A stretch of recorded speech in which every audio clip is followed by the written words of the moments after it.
Eric Buchanan is one of Australia's most experienced professional divers. He's been diving in Sydney Harbour for almost half a century. He knows all its tricks and treacheries. But there was one job, one day, almost 30 years ago, that he'll never be able to forget.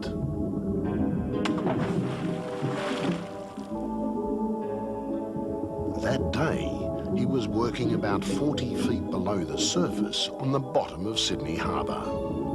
New cables were being laid, and Eric's job was to inspect them, to make certain everything was going according to plan.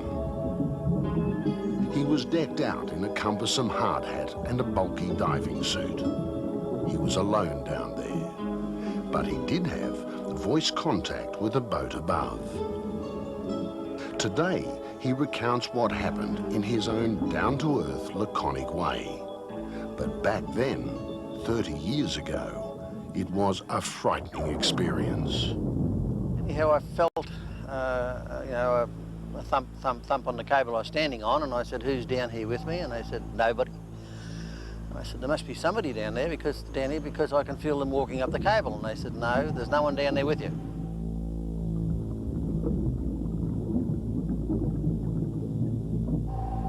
By this time, the object had got off the cables, walked across the cables, and was going up the western side of the trench.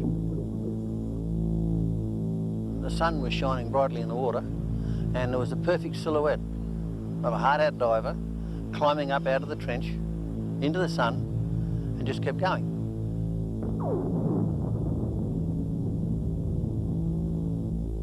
So I got out and everyone had a great laugh about it, said I'd been down there too long and, I was seeing things, and I said, well, he was there. Initially, Eric Buchanan thought there just had to be another diver down below, a real one, flesh and blood. But from all his experience, Eric knew if there had been another hard hat diver working the harbour, that diver would definitely have needed a backup boat. But there was no boat and no chance for a diver being down there, a hard hat diver. And that's definitely beyond doubt. We've spoken to another diver who was on the boat that day, and he confirms that there were no other boats in the area, no other divers down below. He also vividly remembers Eric Buchanan bursting to the surface and shouting that he'd seen a ghost. The underwater mystery played on Eric Buchanan's mind.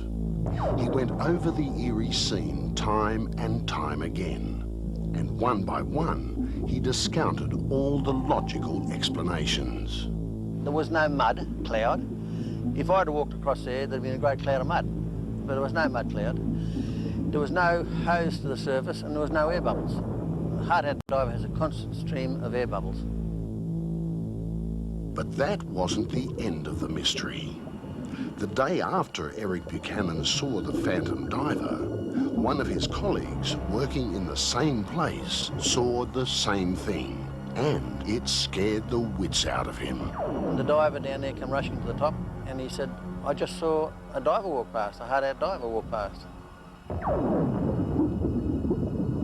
2 sightings of a mysterious diver deep beneath the harbour. A diver who couldn't possibly have been there. Who or what was it? According to Eric Buchanan, perhaps the answer lies back in the 1920s and 30s, when the magnificent Sydney Harbour Bridge was under construction. I found out that a hard hat diver, had been killed building the bridge. Now, I don't know whether they ever recovered the body or not, but as far as I'm concerned, he's still down there walking around.